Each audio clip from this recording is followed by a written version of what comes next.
And now a little story from the Appleseed. A story from West Virginia.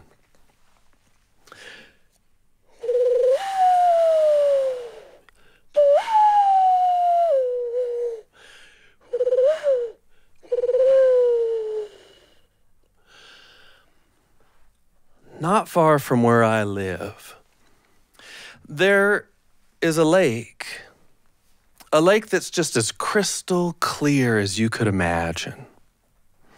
It's so clear because it's fed from the snowmelt that comes off of the ridge up above in the springtime, running down the mountainside and right there into that lake. It's so clear that they say that if you go out on it, like on a small boat, you can see right down almost to the very bottom and everything that's inside of there. And one of the wonders in that lake is a school of fish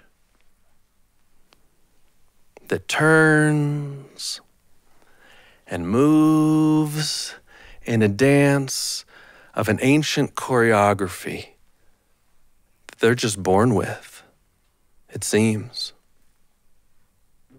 And these fish, the whole school of them, are special because they have a type of scale covering their bodies that's this metallic blue color.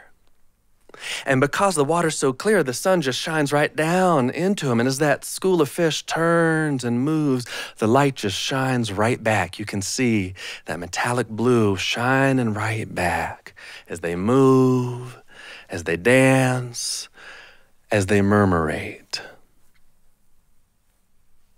Now, there was a spring that came when that school of fish's eggs were just about to hatch. And they were dancing with excitement that day, moving and twirling, swimming all around, when all of a sudden, the first one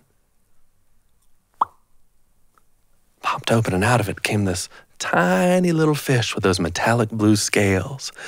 And it swam immediately over to the school and joined them. Then, a few more. You know, this isn't how fish eggs sound when they hatch, right? In my story, though, a few more came out and joined. And then there was a rush of them. And they were all coming out, and they were joining that school until one of those eggs hatched. And out of it came this fish that caused that school to stop and look. It looked different. Sure, it had some of those metallic blue scales, but here and there and right over there, there were scales that were golden. And so this fish didn't look like the rest of them. And because of that, it wasn't welcomed into the school. In fact, it was made an outcast, a pariah. And it spent its early time growing up all by itself, exploring that lake, seeing what there was, swimming this away and that away, learning on its own. Now, there came a day when that gold-patterned fish was all far, far at the furthest reach of that lake, a place it had never seen before, and it thought, well, I'm running out of things to look at. I wonder what's up there, above the water. And so it turned with one fin like this, trying to get the eye on this side of its body up to the surface of the water. And it couldn't. So it tried this one, trying to get the eye on this side of its body up there. And exhausted, it just kind of wavered there for a little bit.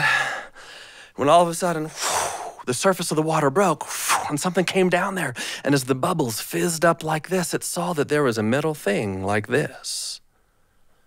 And on that metal thing, there was a brown wriggling thing right here. It had never seen anything like that before, but an instinct said, get it. And so it got it. It grabbed a hold of it like that, right there. And the next thing it knew, it was being pulled up and out of the water like this, the water rolling off of its body, past the gold and blue scales, and it was just hanging up there in the air.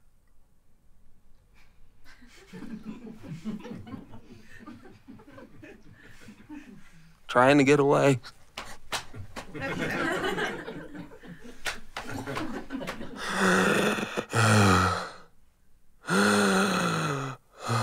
And then the fingers of an old hand wrapped around its body. The fingers that belonged to an old fisherman. And this is how he had begun that day. There was once an old fisherman who lived in a cabin high up on a ridge. A small community up there, a few little cabins, some neighbors. He lived high above that lake that was so clear way down below. And he lived there alone. He was a widower and had been for 3 years. And every morning he'd wake up and go and sit out on his rocking chair, overlooking the valley on the other side, watching as the sun rose up and woke up all the life that lived up there. And you first heard it before you saw it.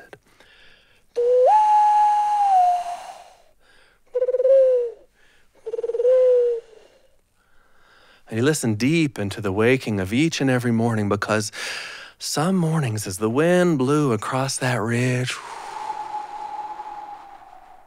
he swore that he heard his wife's voice in that wind. And he missed her so much. And he'd heard it that morning. Old man. My dear old fisherman. One of the great joys of life is helping those who have less than you. And with the fortune of his wife's voice, he'd thought, well, I guess that's true. I could help out my neighbors who don't have as much as I do. I could go down to that lake and catch some fish and give it to them. And so he'd gathered all his fishing equipment and made his way down the ridge, down to the lake, onto that old boat that he kept there. And he was not more than a paddle out there that he'd baited the hook and cast it in. And no sooner did he cast it in, something was hooked on it, caught on it. And he slowly reeled it in until out of the water came this fish, unlike anything he'd ever seen before in his life. He had to grab a hold of it to bring it in closer. And that's where that fish was in that moment. It had never been out of the water before, so it didn't know what to do. All it knew that it was caught. Oh my, a fish with golden scales. I've never seen anything quite like this before. And the fish, caught and not knowing how to get back down to its home, began to do that thing that many of us do when we don't know what to do. It began to lie. You like my scales? Yes, I've never seen any like this. The gold kind? Yes. Well, you should take some, because they make wishes come true. Really? Yes, they make wishes come true. Go ahead and pluck some off, but in order for them to come true, you're gonna have to put me back in the water first, and then take the scales home and make your wishes back at home. Can you do that? Yes, yes. And he unhooked the fish and put it back down into the water and paddled away. And as soon as the fish was back under the surface of the water, it thought, I knew exactly what to do. It took off swimming at top speed back towards the place where the school was. It swam and swam and swam until it got to that place where they were all just dancing and moving together. And it swam right into the midst of them. Y'all are never going to believe what happened. I was over the other end, and I was trying to see what was up there, and went up there, and then something came down, and there was a wriggling thing, and I grabbed a hold of it and pulled me out, and then I met this man, and then he put me back in here, and just come and tell you. And an elder fish swam out of this school and looked at the pattern fish and said, liar. No fish has ever made it out of the water and come back and lived to tell about it. Why do you lie to us like this? Why do you interrupt what we're doing here? And it swam back into the school, and they began to move all over again. All but one fish that stayed out. This fish was a hatchmate of the gold pattern fish. And it looked at that gold pattern fish after hearing the story and said, is it true? And the gold patterned fish said, "Yeah." And the hatchmate said, "Would you show me where it happened?" "Yeah, I will." And that's where that gold patterned fish found itself the next day, swimming across that lake. Behind it was its hatchmate trying to catch up. It was here where it happened. I tried to see what was up there, and I couldn't. I tried to see what was up there, and I couldn't. And just then, something broke the surface of the water. And just then, something broke the surface of the water. Just like the day before. And as the bubbles fizzed up like that, there was that metal thing again with a brown wriggling thing on it. And the pattern fish said, "It was just like that. And then I did this." I was pulled out of the water again. Oh, no. And the water rolled off of its sides, and a hand reached around it. A hand that belonged to the same old fisherman. The fish with the golden scales. The same fisherman that fish had lied to the day before. And so it tried to get out of its hand, wriggling as fast as it could. Yes, the gold patterned fish. I've been looking for you. I wanted to find you. And it tried to get away. Oh, no. Those scales you gave me made my wishes come true. And then it said, "They did?" "Yes, they made my wishes come true. Let me tell you about it." And he started into the story. It was the day before, and that old man had his scales in his hand, and he had paddled to the edge of the lake, and he went back up to his cabin thinking about what his wife had said in the wind that morning about helping those who have less than you. And so he took those scales and flicked them over his shoulder, making a wish for those neighbors.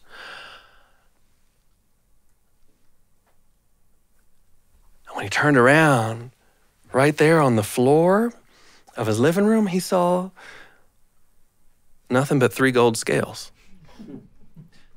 And when he went to pick them up, though, he realized that they had a little bit of weight.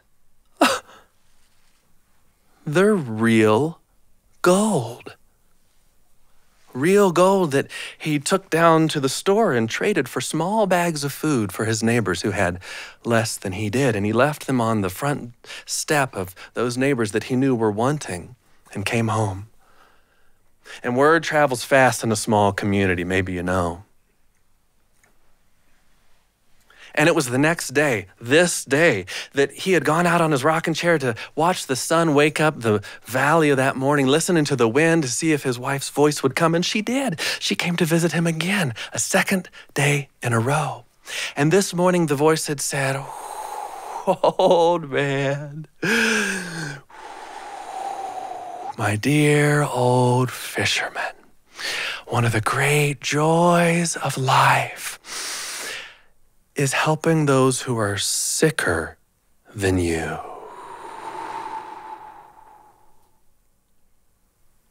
And he thought, I guess that's true. You know, I could go down to that lake and catch some fish and get the oil from those fish and give it as medicine to my neighbors who are not well. So he'd gathered all his things, and he'd made his way down and got in the boat and cast out like that and caught something, and he reeled it in, and that's where he was telling that whole story to the same gold patterned fish. And that's what happened, fish, just like that. And the fish said, "Wow, well then take some more. Have some more wishes." And the old man said, "I intend to." And he, "Remember, I got to put you back in the water, okay."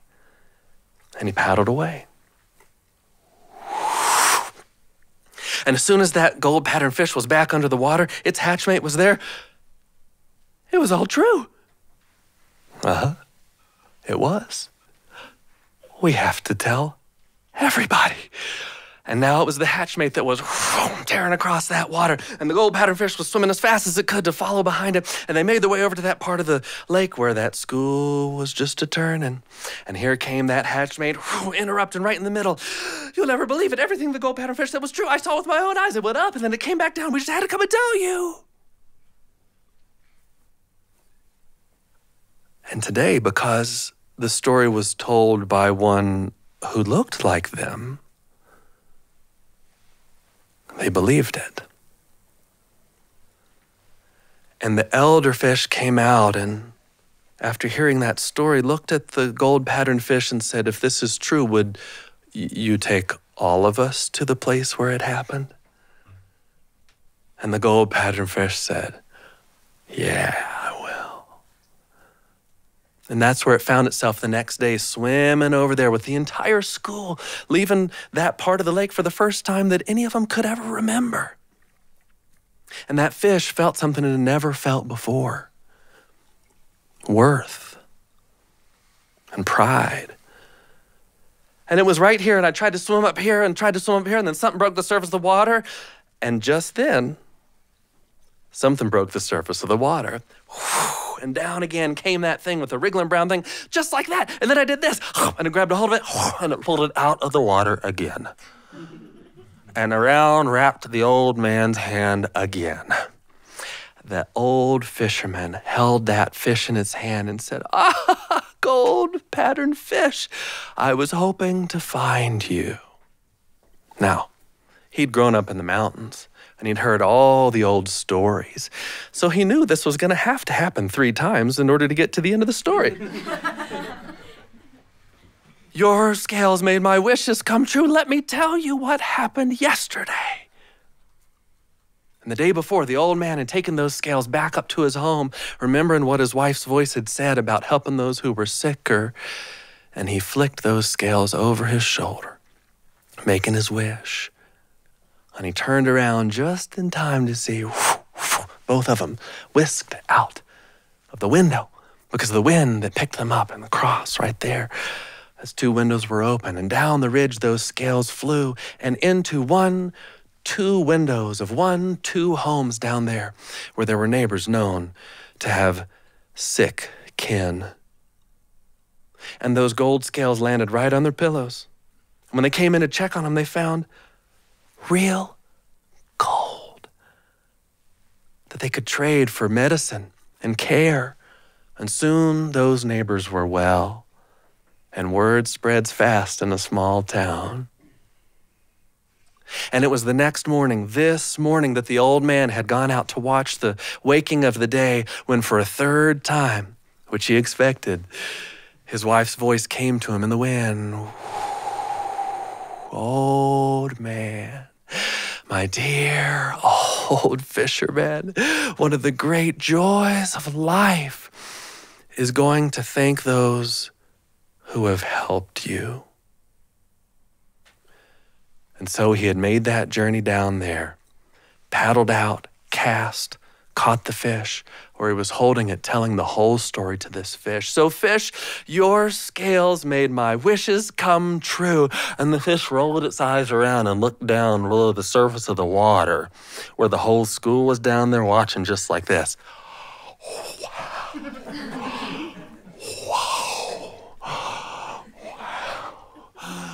Well then, take the rest of them.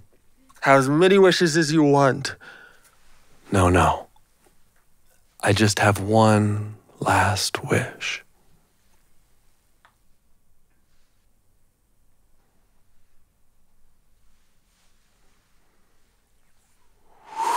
And when the fish was back under the water, there was the whole school. And the elder fish came out and said, everything you said was true, and now that we've seen it, we know it's true. Come home with us. Join us. You belong with us. We want you to come and be there with us. And that gold-patterned fish said, no. No, I don't want to go there because that's not home. Here is where I have worth in my life. And the elder fish looked, and it was an elder fish after all, and said, no, if you stay here, surely you will die. Look, you got holes all over your body. Come home with us and let us take care of you. Let us teach you, and let us learn from you. You have much you can teach us. And so that's what happened. the fish joined the school and they went all the way back to the home part of the lake. And you might be wondering what happened to that old fisherman. Well, he'd taken that last scale back up to his cabin. He had one last wish, one thing that he wanted left in this life.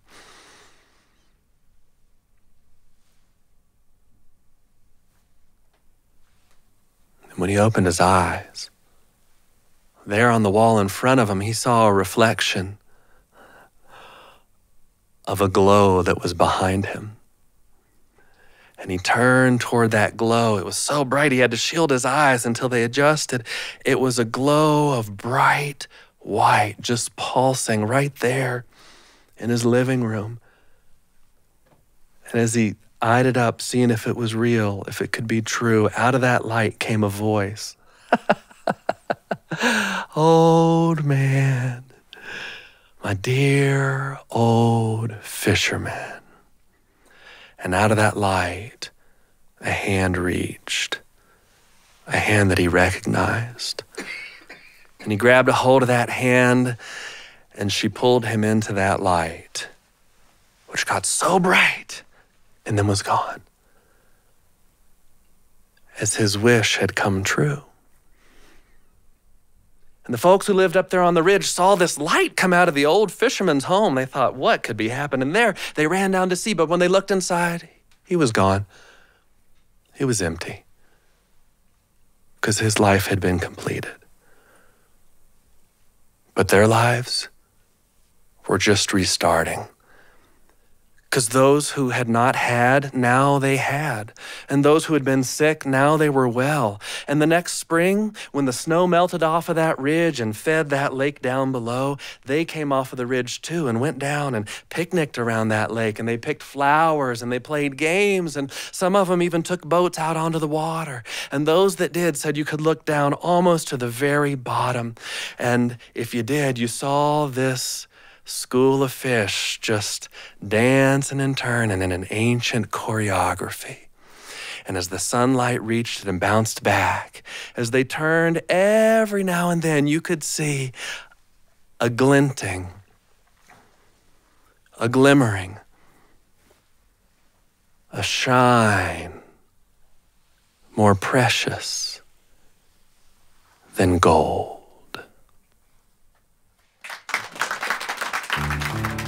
Thanks for joining us for a little story from the Appleseed.